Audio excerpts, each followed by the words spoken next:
What is death? For some, it may mean the end of life. For others, it might only mean a new beginning. What if your life becomes only a cycle of repetition where the only encounter you look forward is to renew it, and the renewal comes only through death or being as close to it as possible?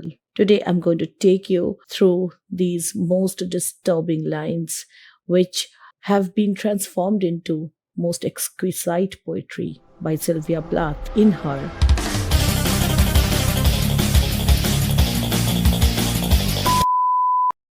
We have discussed Sylvia Plath. If you have already watched my video on Daddy, you know all about her already, or at least the biographical details. So I'll not go into all the details here. I'll just mention the few things which you must remember in order to appreciate her poetry. The first thing is that Sylvia Plath is an American poet, but an American poet who also lived in England. She was wife of Ted Hughes, the celebrated British poet laureate, although the marriage is far from being the ideal peaceful ones we read about in fairy tales. Lady Lazarus is a poem that Sylvia Plath wrote just a few months before her death, and it was published after her death in the collection Ariel. Her husband published that collection. And this poem has, since its publication, aroused considerable critical debates so far as interpretations are concerned. Instead of looking at the various interpretations and critical commentary, I think it's best to look at the poem itself. I have done it again. 1 year in every 10, I manage it. A sort of walking miracle, my skin bright as a Nazi lampshade, my right foot a paperweight, my face a featureless, fine dew linen. Peel off the napkin, oh my enemy, do I terrify? I have done it again. The word it is possibly most misunderstood of all words in this poem. Usually people feel that it means dying, that she has managed to commit suicide or attempt suicide again. Sylvia Plath's life, if you look at the biographical details of Sylvia Plath's life, you would see the multiple times she has tried to commit suicide, and the fact that she actually did die from one of her attempts. It becomes very natural for us to think that she's talking about attempting suicide when she says it in the line, I have done it again. But then look at the word walking miracle in the fourth line. Attempting suicide cannot be called a miracle. Then she's not talking about killing herself. She's talking about coming back from that near death experience. We have to understand one thing. Despite the intimate connection between the speaker of the poem and the poet, we will always have to have an objective view that the speaker of the poem is an individual, a separate entity, different from the poet. And who is the speaker of this poem? It is obviously Lady Lazarus, who is speaking to us. So, in order to understand the basic idea behind the poem, we need to understand who Lazarus is and what is its connection to the idea of coming back from the dead. Now, in very simple terms, Lazarus is a character from New Testament who was very close to Jesus. So one day Jesus came to know that Lazarus is, well, dead, and he reaches the place 4 days after Lazarus is buried. And he goes on to this grave and he commands Lazarus to rise from his deathly sleep. And he says, Lazarus, come forth. And it is all there in John chapter 11, verses 43 to 44. And Lazarus comes up. Interestingly, in the New Testament, there is no further mention or description of what Lazarus had been through while he was dead, and not much is said about that event other than the fact that Lazarus walks by the command of Jesus, which kind of establishes the divine power of Jesus Christ. All right. So, Lazarus is considered to be a miracle. So, anybody who comes back from the world of the dead is a Lazarus figure. Okay, so it's like a metaphor, or rather, I would say, an archetype of rejuvenation, renewal, rebirth, whatever you say. So, the speaker of this poem is Lady Lazarus. Now, although in the Bible, Lazarus is essentially a male figure, and whoever rises from the dead is essentially a male figure, even if it is Christ, even if it is Lazarus. In case of Sylvia Plath's poem, we see that it is a woman in her ability to come back from the dead.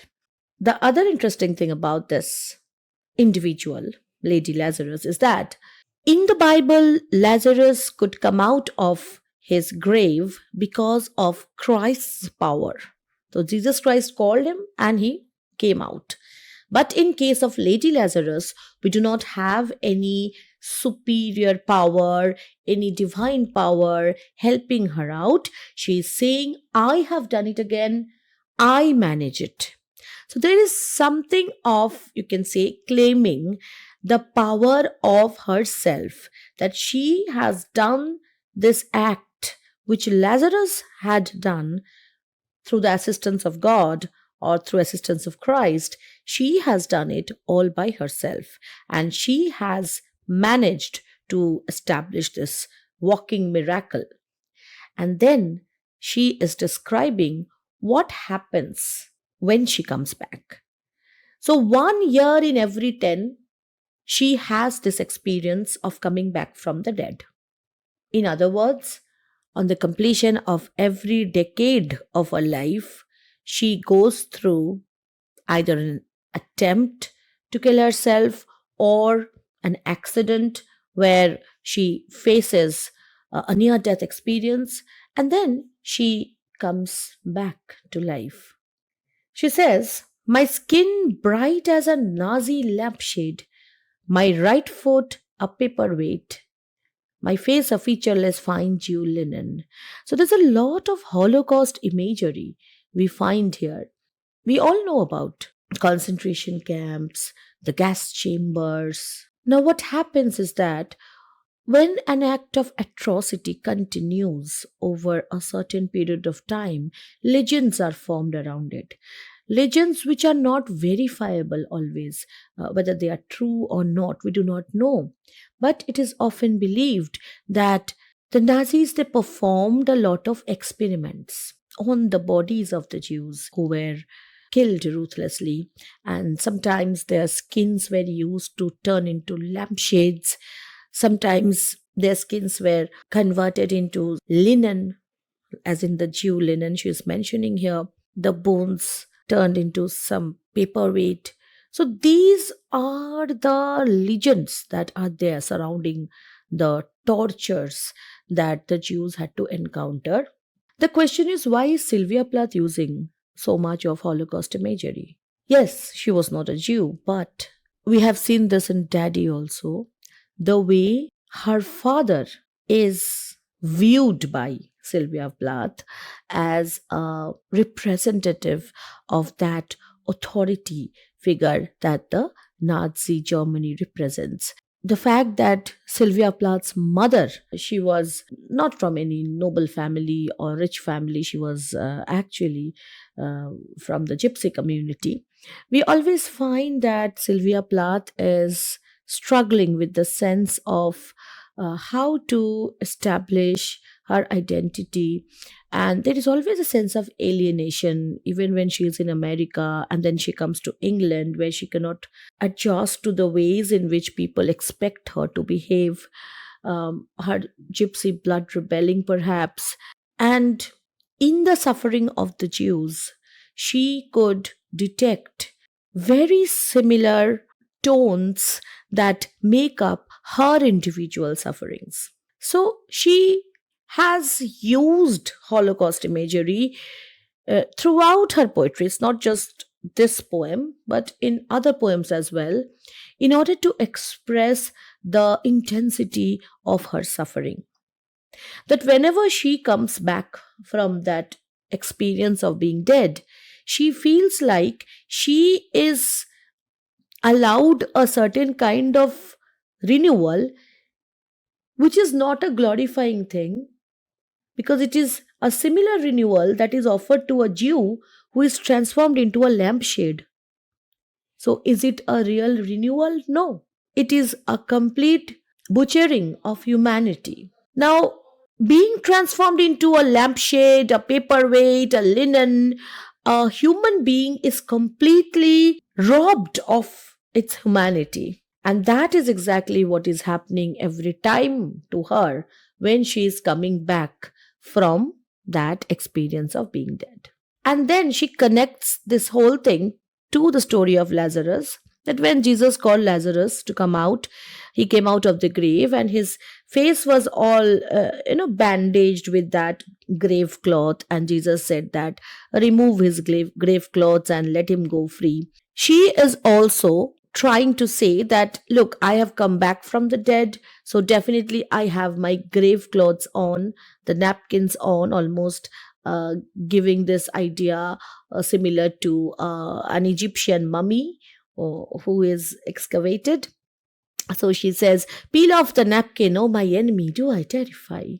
So once you peel off the grave clothes, obviously the worms have eaten into the flesh, the face is disfigured. So she's saying that since I have come back from the dead, I have already gone through some amount of disintegration of my flesh. So when you are looking at me after I come back from the dead, I am definitely a terrifying figure for you. The nose, the eye pits, notice the word eye pits. Eye pits are the hollows in which your eyes are placed. So if we are dead, well, we don't have eyes, we only have eye pits. Imagine a skeletal face. Okay, the nose, the eye pits, the full set of teeth, the sour breath will vanish in a day. The breath which is there in her because she has come back from the dead is not purely earthly. It is like something very sour. Sour means something which is already started to ferment, to get spoilt. And that is also not going to last for a long time, because no matter how many times she comes back from the dead, she is always going to go back to the world of the dead. Soon, soon, the flesh the grave cave ate will be at home on me. Now, she believes that after coming back from the dead, she is going to go through a process of renewal. How? If you are dead inside the grave, your flesh is going to be eaten away. But then, like in case of Lazarus, when he came out of the grave, his flesh got renewed. Similarly, she is saying that soon, soon, very soon, the flesh the grave cave ate. So, whatever was eaten away inside that grave, or what she is calling a grave cave, that flesh will be again renewed on her, and I, a smiling woman. So, if you look at it from the perspective of what happens to a person when that person is rescued from a suicide attempt, a person who has been through spells of depression, then what happens is that a lot of counseling is done. Okay. Sometimes psychiatric treatments are conducted. So what happens is there is a kind of enforcing of the idea that you need to smile, you need to give us some results that our counseling is working on you. And so she is saying that yes, I will be going through, or I usually go through a process of transformation where you see me as a smiling woman after I come back from the dead.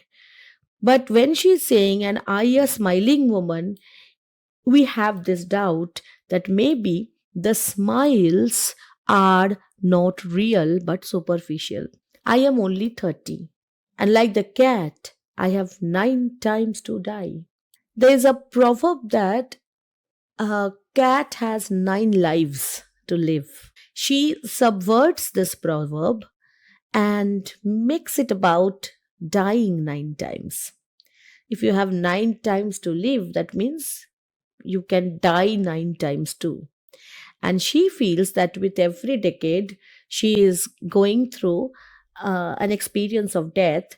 And it is like she's 30 now. So she has been through that experience 3 times, when she was 10, when she was 20, and now when she is 30. And if she is like a cat, she is going to have this kind of experience for another 6 times. So, how does she look at these attempts at self destruction? She says this is number 3. So, does it mean that when she was trying to kill herself for the third time, or when she has turned 30, then she had this idea that it's only the third time and I will be coming back? So, if a person has the idea that they might come back from the dead, would you actually call it technically suicide? I don't know. She says this is number 3. What a trash to annihilate each decade.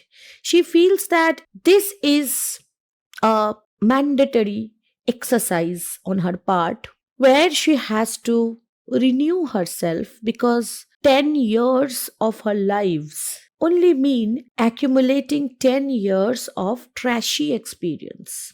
It's like you collect trash uh, in your kitchen dustbin, and uh, maybe every 2 days or 3 days you discard that trash from your life, and you feel that everything is so fresh and flowery.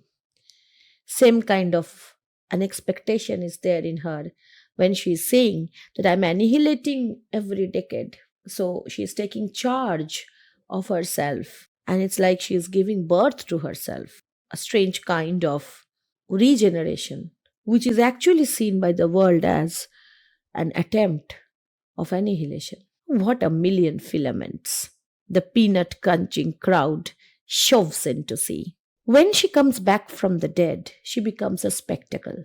And it's like she's describing a stage. And her body is like a million filaments. Filaments are little strands of fine linen. You also have filaments in bulb. Okay, frail, fine little strand. And she feels that she becomes an object of display, like a bright light, and people are watching her. What kind of people are watching her? Peanut crunching crowd. People who go to things like circus, who go to things like some kind of show where human beings are on display. Why is she an object of display? Because she has generated interest in people. Let's see what she looks like now that she has come back from dead. And this actually points at the curiosity people have toward any individual who has gone through such a horrid spell of depression that they have decided to take their own lives. And if they recover from that, or they're rescued from that attempt, then they become an object of public scrutiny. Sylvia Plath's life has always been an object of public scrutiny. And why am I just talking about the people during her lifetime? Even now, if you talk to any other person from your area of study and you're discussing Sylvia Plath, you're bound to mention the fact that she had committed suicide, as if it is her identity. There are so many male poets who had committed suicide. Shelley's death is so fishy. Nobody actually looks at Shelley's poetry only from the point of view that this is written by a man who had committed suicide. But when it comes to Sylvia Plath, people always think that this is written by a woman who had committed suicide, who had no responsibility or sense of responsibility for her own kids. And that kind of a judgment is so very patriarchal, I would say. And she had experienced what public scrutiny looks like, what public gaze looks like. It's always like you are judged. And how does she describe that experience? Them unwrap me hand and foot. It's like she is getting exposed to that public eye. The big striptease. Gentlemen, ladies, these are my hands, my knees. I may be skin and bone. Nevertheless, I am the same identical woman.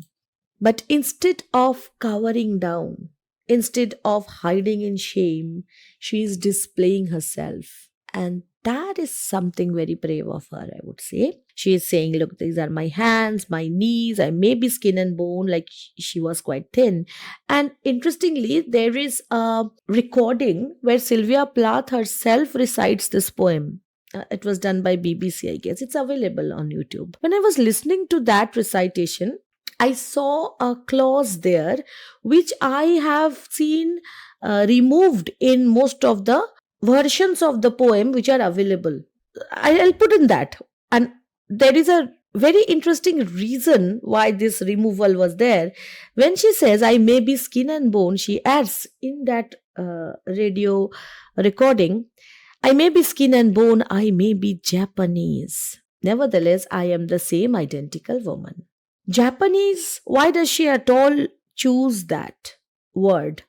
One thing is that, well, Japanese people were considered to be enemies during the time it was written because of the collaboration of Japan with Germany, of course. And Japan also symbolized a kind of otherness.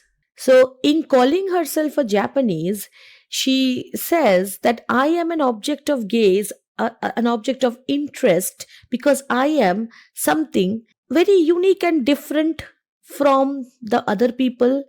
And Japanese dolls, they had very thin dimensions. They were never very fat Japanese dolls. So she is likening herself to a Japanese girl, or the usual convention about Japanese women who are or who were considered to be very thin women. So, anyway, she wants to establish the fact that you have come to see how I have changed now that I am back from dead. But I am the same person coming back. And she says, the first time it happened, I was 10. It was an accident. Now, she nearly drowned when she was 10 years old. She was swimming out to the sea. Many think it was an attempted suicide. But it was also a time when she was really going through a dark, sorrowful period of her life, because her father, who had been a really huge influence on her, was dead when she was 8 years old. And she really went through some very troubled times. She had this experience of drowning. But it is not certain whether it was deliberate on her part or it was an accident. She claims it to be an accident. The second time, I meant to last it out and not come back at all. So, second time means when she was 20. And this is a direct reference to the incident where she swallowed some sleeping pills when she was in college, and she shut herself up in a wardrobe or a closet, and then she was thankfully rescued. And she says, I didn't want to come back. So it was a deliberate act on her part. I rocked shut as a seashell. So it's like when she was shutting herself inside that closet, she was trying to protect herself from the rescuers. and she wanted to feel protected like a seashell, an oyster inside its shell. They had to call and pick the worms off me like sticky pearls. And such a horrid imagery is used here. Like she was imagining herself to be locked up as an oyster inside that closet so much convincingly that she started to believe that now that I am dead, the worms have already started to eat at me, and the worms are like pearls because I am like an oyster. And so when the rescuers came and rescued her, they had to pick those worms out in order to rescue her out of her death. Dying is an art, like everything else. I do it exceptionally well. The ironic twist here is that dying is not really the art. What attracts the peanut crunching crowd is the fact that she is reborn. Had she just been dead, nobody would really care. People are so interested simply because she's keeping on coming back. So, coming back to life, not dying, is the art. Because, anyways, she hasn't managed to die exceptionally well because she's still alive when she's writing this. So, yes, she is using a bit of irony here. I do it so it feels like hell. I do it so it feels real. I guess you could say I have a call. Like I have a call means you have that inner motivation. It's like people say that I am a doctor, I have a call. It's like you are destined to be a doctor, you're destined to be a teacher. Okay, some people are destined to be travelers. No, they have this call from inside. So she is destined to what? Attempt suicide. That is her call. This is sounding more and more grim and depressive, just like the way she was feeling at the moment. It's easy enough to do it in a cell. It's easy enough to do it and stay put. So, dying is not a problem, she is saying. Dying is fine. The problem is when you have to come back and become the object of show, the object of gaze. So, she doesn't mind dying. She really hates it when she comes back to the spotlight. She hates the spotlight. And she says, it's the theatrical comeback in broad day to the same place, the same face, the same brute, amused, shout, a miracle that knocks me out. So if you just rephrase this sentence, the meaning would be clearer. It's the theatrical comeback in broad day that knocks me out. And what is that theatrical comeback? A comeback, which is like being in the spotlight to the same place, the same face. So she is attempting to escape a life and she is brought back to that very same life. And people shout in the very same amused tone, a miracle. And she's so tired of it. That knocks me out. And then she says that you have come to poke at me. You're trying to be curious about me. You are trying to analyze me. Okay, pay up. There is a charge. So it's like if the misfortunes are so horrible, let's get paid for it. That kind of an attitude. There is a charge. For the eyeing of my scars, there is a charge for the hearing of my heart. It really goes. And there is a charge, a very large charge, for a word or a touch or a bit of blood or a piece of my hair or my clothes. When Christ resurrected out of his grave, non believers or doubtful people wanted to touch and check if Christ still had the marks on his palm, the marks of crucifixion. Even Christ was not spared this kind of scrutiny. So, how can Lady Lazarus dream that she will be spared? So, she says there is going to be a charge. But who is going to get that charge? When she is put up on display like a show doll, will she get the benefit? Will she get anything in return? Or will the people like her psychiatrist, her caregivers, they will reap benefit? Simple. When an object is displayed on stage, usually that object does not get anything. It is the production unit or the producer or the director who get paid for it. Like what happens in a circus. So, Herr Doctor. So, Herr Enemy. When you address somebody as HERR, it actually refers to either Mr. or Sir or Lord in German. And if she is comparing herself to a Jew in her suffering, then any German entity is definitely an antagonistic figure. So for her, her doctor is her antagonist, her enemy. So, Herr Doctor, so, Herr Enemy, I am your opus. I am your valuable, the pure gold baby. So, because she is now put up on display as a miracle, and because of that display, people around her are earning, charges from people. So, she becomes like a very valuable product, the opus, or the most important valuable good that is available for display. The pure gold baby that melts to a shriek. I turn and burn.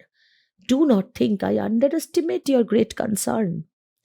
And she knows that the concern that people are showing her, the near ones, because when she is referring to this idea of doctor and then talking about a person called enemy, she might actually mean her spouse.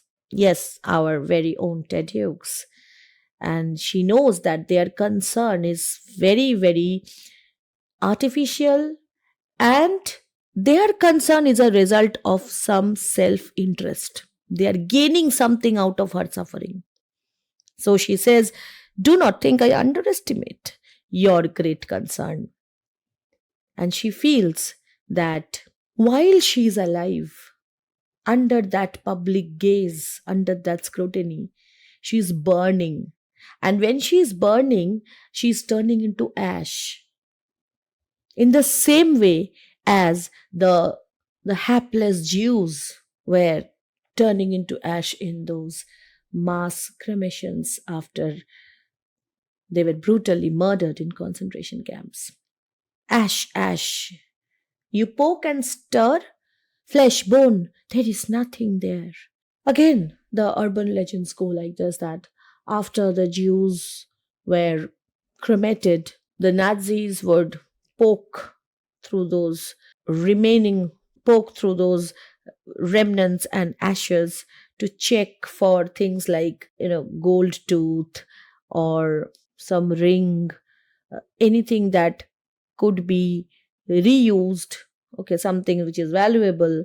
And when these Jews, they were actually sent to the gas chamber, sometimes they were sent in the pretext of taking a community bath. So they would be handed down a cake of soap, that you take this soap and you go and you take a shower along with others, and then instead of water, gas came out of those shower heads. So sometimes some cake of soap would be found among that debris of dead bodies. And even a more horrible urban legend says that the fats of the dead Jews were used to manufacture soap. I don't know how far that can be true. That is too horrid to be true, don't you think? So I would rather stick to this idea that the cake of soap she is referring to right after this refers to the idea that the Jews were handed over a cake of soap, and they would be misled into that chamber where they would actually be killed. That is a more acceptable explanation, I guess. So she is imagining that she is one of those Jews whose bodies have burned down and the Nazis are poking, in the same way that she is feeling that she is poked at. She is violated by the public gaze, the scrutiny. And what are people looking for? A cake of soap, a wedding ring, a gold filling. Hair God, hair Lucifer, beware, beware. So she is reacting to that poking. And she knows that there is no God for her, there is no devil for her. Now, the idea of God and the idea of devil are both, they're indicted with male authorship, indistinguishable. And in her eyes, both are equally tyrannous. And the way she is using this expression, beware, beware, suddenly we are reminded of, that Coleridge's madman in Kubla Khan, the poet, the inspired poet who has flashing eyes and floating hair, around whom people are circling in holy dread, and who has drunk the milk of paradise. So, is she also someone who is similar to that inspired mad person in Coleridge's poem? She says, beware, beware.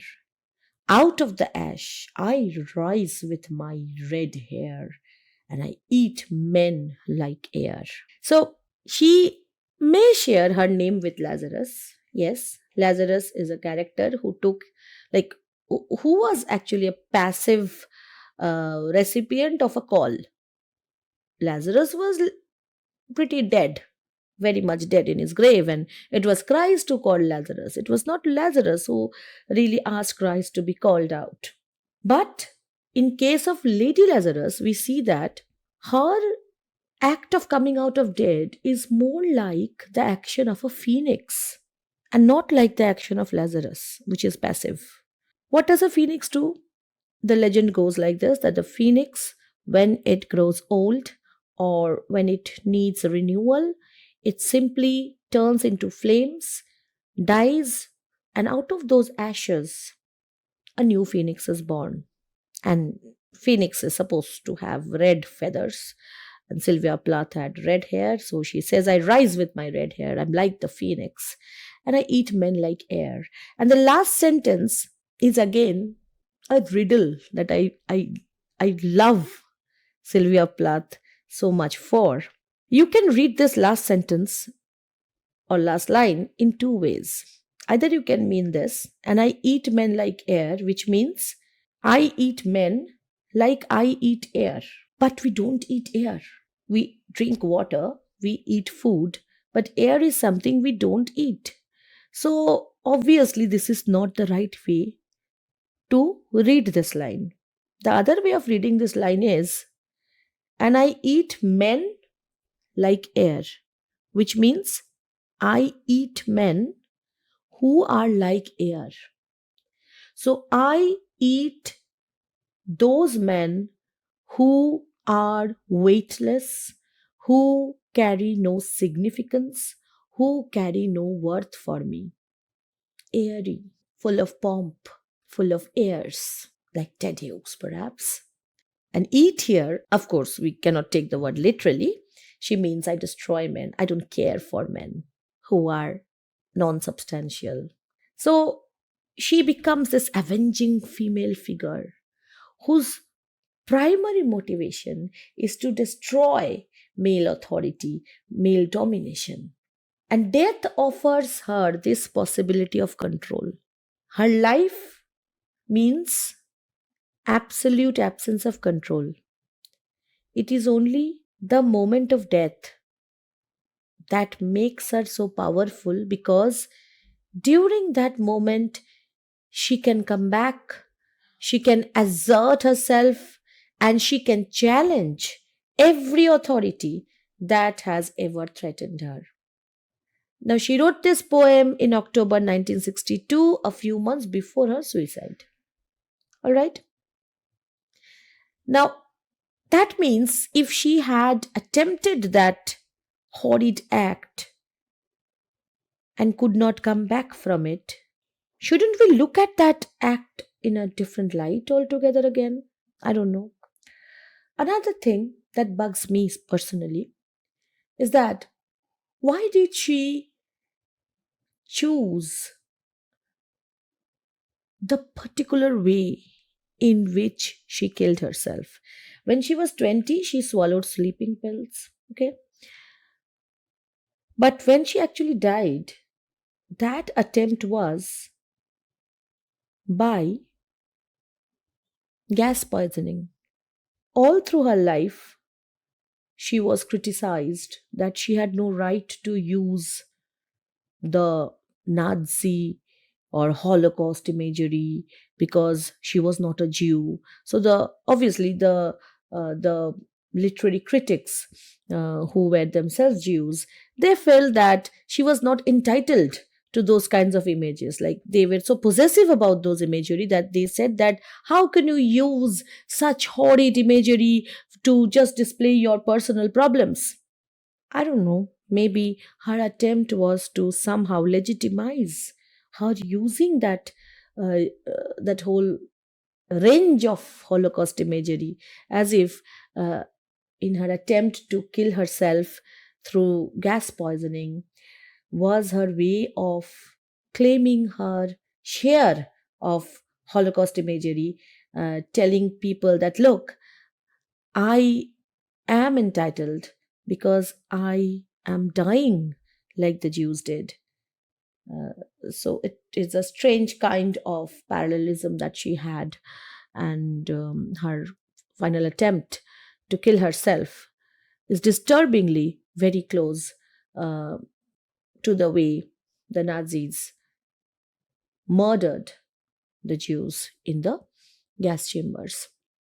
For her, the domestic space, her own home, was no better than the concentration camp. And this was something she wanted to possibly communicate, that this is the place where I am tortured like a Jew, and this is the place where I am annihilated like a Jew. And that domestic space becomes for her the most horrid of all prison houses. So she transforms the domestic and the ordinary into something very hallucinatory. What we have in this poem is the idea that she is going to be a challenge. She is going to assert her ego. And usually, with American poetry, you have this kind of assertion of the ego in the writings of Walt Whitman or Ralph Waldo Emerson to some extent. And there we find that the idea of the American ego, the fighting spirit, and America is all about, you know, challenging the idea of hierarchy, challenging the idea of some divine godhead. So America is all about free spirit, but then it was always conventionally a male domain, all right, exemplified by male poets. It was not even challenged by Emily Dickinson. Although I'm a great fan of Emily Dickinson does not go to that length that Sylvia Plath does. And Sylvia Plath becomes then the symbol of not just the female assertive self, but beyond gender. She is the phoenix figure, and the phoenix is androgynous. It doesn't have any male or female identity about it. So, yes, she is Lady Lazarus. She is essentially female, but in her phoenix like resurrection, she challenges the stereotypes of gender as well, that she breaks free from the stereotypes that are thrust upon her. So, if you are to give a comprehensive summary of the poem, you should think about it this way, that she talks about the different times she had faced death and had come out of it. But every time she came out of that experience, she was losing a part of herself, although she was essentially the same person. But the main problem is that she was always turned into this object of gaze, object of scrutiny. And when finally she comes to the last part of the poem, she says that now I have decided not to give you any kind of token, any kind of thing to look at, because I'm going to rise like a phoenix and you are not going to get anything out of me anymore, like you got before this. So she says, flesh, bone, there is nothing there. And this time she is gazing at the people instead of people gazing at her. So, since there is nothing there, she's completely burned, people can't get anything out of it anymore. Her return will ensure the turning of the gaze also. This time, the people will not be looking at her because she is looking at them who are looking at only ashes. And she throws this final challenge at both God and Lucifer, as if in her cosmology both are same.